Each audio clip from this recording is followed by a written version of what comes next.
are here in San Francisco at the Kezar track, getting ready for today's speed workout. Not feeling like I'm particularly fast today. Definitely, it's gonna be a bit of a struggle to not get all of sleep last night thanks to a company holiday party, but we're gonna give it a shot. We've got on the docket 5 by 3 minutes on, 2 minutes off, meant to be at 5K pace, but we'll see. I'm not sure if I'm feeling overly spicy for that, but we're gonna give it a try. Then we go into the classic 2 miles, build to threshold, and then cool down. It's nice to be on a track though. It's always the more fun, and it's sea level, but we'll see how it goes. Just gonna finish up this warm up, get some strides in, and go tackle it.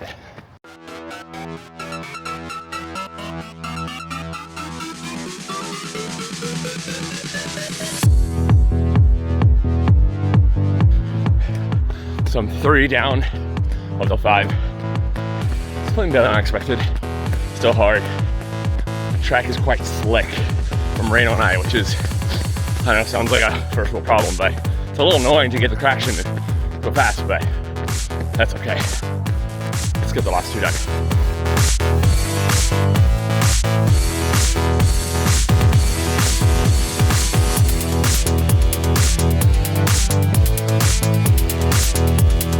Okay, so the intervals are done. It went okay, not as fast as it probably should have been, but we're now just gonna about finish up a little bit of the rest, and then we're going into the 2 miles and build, and we'll see how it goes. I'm gonna do that on the track. I like to do things on the track, and I don't mind the 2 miles on a track. Some people prefer to go out and on the road, but I don't use the track that often, so when I do, I quite enjoy it. So let's do it.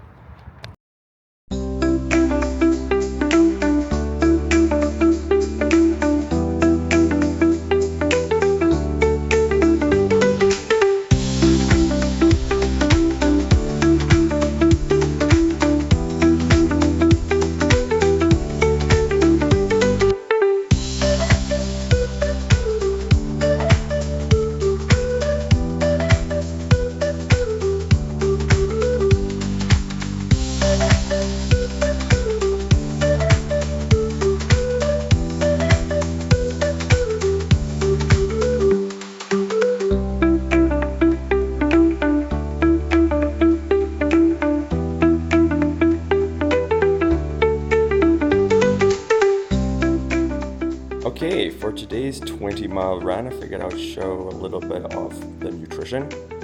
20 miles, I'm guessing it's going to take me around 3:15, maybe 3:30. So this is kind of a little bit how I plan my nutrition. I'm going to take 3 bottles. They're each 500 milliliters. It's quite cold right now, so I won't need too much liquid. Each of them will have actually a different sports drink in it. Which I don't always do. I can typically mix 2 different sports drinks, well, have 1 in each. But the 2 next 2 races I have coming up are Aravaipa races. And so I wanted to, and Aravaipa uses GUROctane. And so I still had a lot of this GUROctane. And so I wanted to start to incorporate this back in. Usually what I do is I have 1 bottle with Precision Hydration 1000, and then 1 bottle with Scratch with another Precision 1000 tab, which has basically no carbs, just sodium. I have done a sweat test before that has shown that I sweat about 1,300 milligrams of sodium per liter. So I kind of aim for 500 to 600 milligrams of sodium per bottle. So right now we have GUROctane in here, which is gonna be about 50 grams of carbs. There'll be a little bit less carbs in the other 2. The sodium here is only about 300, but the other 2 will have at least 500 milligrams of sodium, and then right around there. Because we're going off about 3 hours, I'm aiming for about 120 grams of carbs an hour. I don't really eat in the first hour, so I don't super count the first hour. So I'll probably just have this Precision Chew right as I get there in the car, and then I won't really eat for that first hour. what I will do is I'll have, here's this 90-gram big pouch of Precision. I really like these because basically it's just one of those per hour. But because I'm working in the caffeinated gels, I will have, this is about 1 hour, that's about 1 hour, and then another carb, 30-gram carb gel for, that extra 15 minutes. And then I always carry one just as a backup, just in case I'm feeling a little down. I need a little pep. So we'll take this, we'll take these. So I will stash one of these bottles on the trail. I'm going to kind of do two separate loops, but I'll stash them at the beginning of the second loop so that I don't have to carry 3 bottles. I'll carry one in my back of my belt and then one in my hand, and then I'll just come through and cycle and grab another one. Then up here is a bit more sodium, the Precision 1500. So one of these is 750 milligrams of sodium.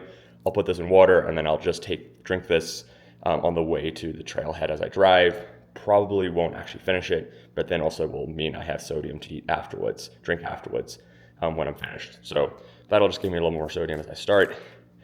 But mostly, yeah, this is the nutrition plan. I'll probably start off with a non-caffeinated gel, and then I'll go into one caffeinated gel, do an hour of no caffeine, and then come back to one caffeinated gel. I typically do one of these caffeinated gels per hour. They're 100 milligrams of caffeine, so that's a lot of caffeine, so I don't think you really need more than 1 hour. Typically, I kind of space them out even a little bit more, like an hour and a half.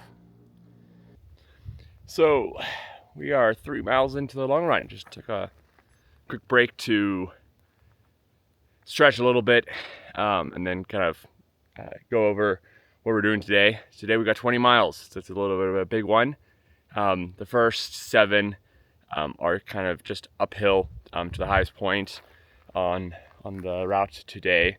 So the first 3 miles have been pretty gentle, and then it's going to pitch up a little bit starting now. And then after 7 miles, we're going to loop back to where we started on a different single track. Going to pick up some in the water bottle, and then go for the last about 6.5 miles, 7 miles. So the plan today is just really chill, keep it really easy. We've got about 2,800 feet, maybe 2,600 feet of climbing, so nothing crazy. Again, just matching this long run to kind of matching the terrain and the climbing to something very similar for the races upcoming. So I wanted very runnable uphills. Gonna take it very easy. 20 miles, obviously, is big mileage on top of a big week. We're back at altitude, back in flag, so gonna take it really easy, just nice and continuous. Maybe a little peppy on the downhills just to kind of open up the legs and practice some harder downhills. Get the eccentric motion in the legs and get those a little bit sore, but nothing too crazy. We're just gonna kind of have fun and grind. Got some nice cloud cover, but it's still, it's not too cold. It's like in the high 40s, so it's a nice day to go run, and we're just gonna keep at it and practice some nutrition, make sure we get a lot of gels in, and just knock out the 20 miles and enjoy being outside. So let's go do it.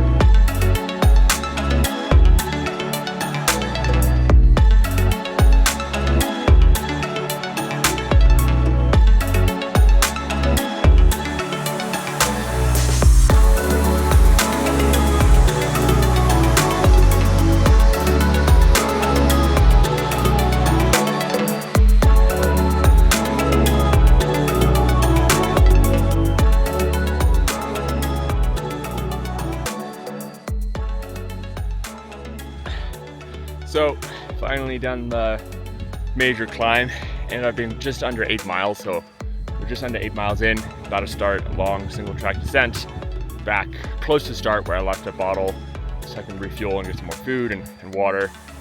But yeah, it feels good. I had never done some of these trails before, so that was kind of fun.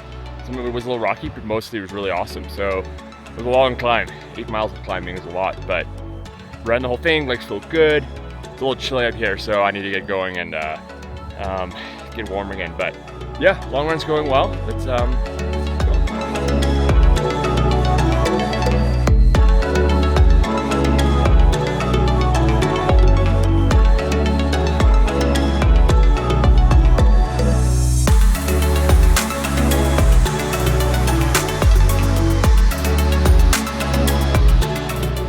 wrap on the long run. 20 miles, just shy of 3 hours and 30 minutes. So kind of what I was expecting. It's an average of like 10:27. Felt really nice for the most part. Legs were definitely tired by the end, which makes sense. I had 39 miles coming into today. A lot of travel between Flagler and San Francisco this week. I only got home at 10 p.m. last night, but everything went well. So you gotta be happy with that. I thought I'd just kind of talk a little bit more about the nutrition piece, and really kind of the 3 things that I've changed this year, which have helped me a lot on my long runs. So I showed you the nutrition earlier on, and this year I really try to focus on getting up to that kind of holy grail of 120 carbs an hour on the run. And this has really been huge for me. I mean, I used to be the person that would go and run without any food and kind of be like, oh, I'm gonna just use fat oxidation and I'll be fine.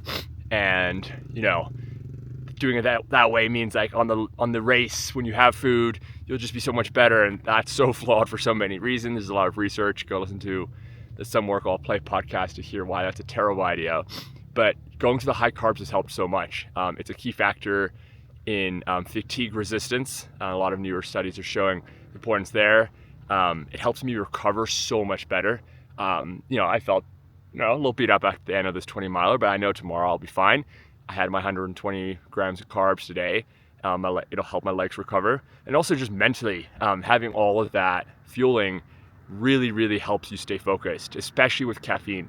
And as I said earlier, I'm taking caffeine every kind of like hour and 20 minutes. And yes, my legs got heavy, things got hard, but I never mentally felt out of it. It felt very easy mentally. And that's a huge difference. I used to get really nervous about 20 milers the night before because I knew how much pain, how much hurt you could get in a 20 miler. And now it's just longer, just a few more podcasts, just a few more miles. And it doesn't feel nearly as intimidating. And I really think that's down to the fueling. So that has really helped. Even on smaller runs, like I basically bring food on any kind of run that's like 10 miles or more. I'm fueling always because, the more you fuel, the better you do on those runs, which contributes to training and better race performance later. There's no point in starving yourself and having a poor run. Like the whole point of training is to, get as much out of it as you possibly can. So fuel. I mean, it seems so simple, yet me and I think a lot of other people don't do the way. So if you can afford it, take your gels. Really take your nutrition seriously. So that's the first thing. The second one was around my sodium intake. And I had a really bad race, Broken Arrow, early this year in June.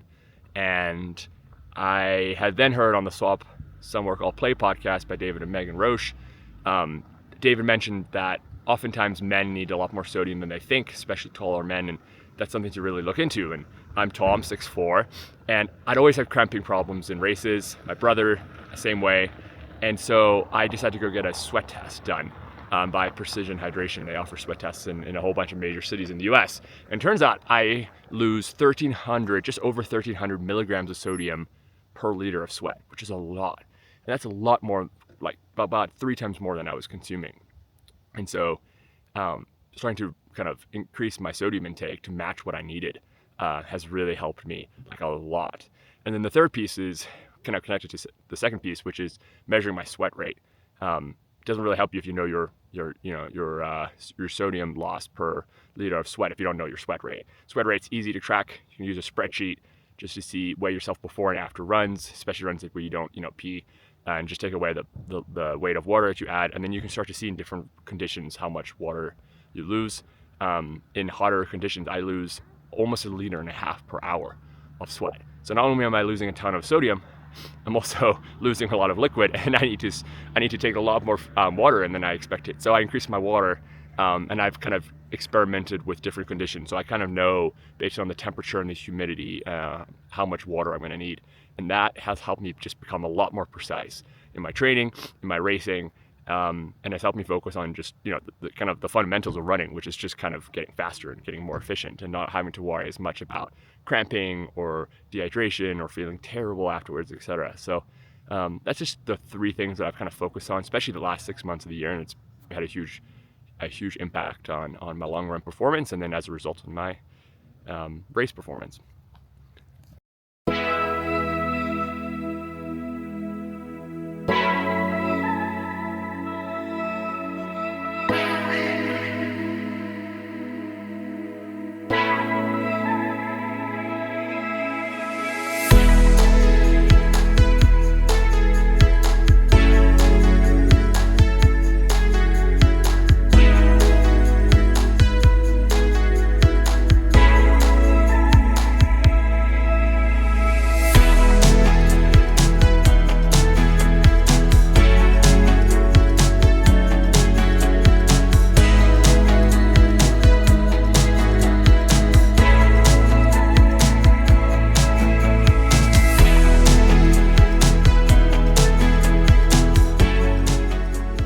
And that's a wrap on week 2.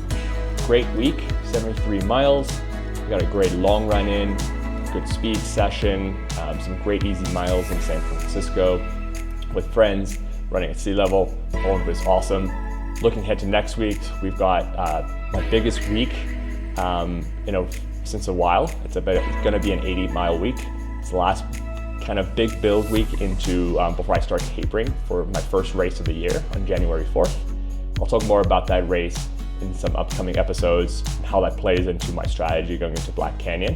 It's a 50K race, but I'm taking it kind of seriously like it's an A race. So that's really exciting. The next episode, I will mainly talk about how 2024 has looked very different to previous years, how I've doubled my mileage, how I've been a lot more ambitious in racing a lot more often, and kind of how my body has reacted to that and the lessons I've learned, and how I'm feeling about all of that after a full year of training at such high volume. So join me on week 3 on the road to the Black Canyon 100K. Thanks for watching.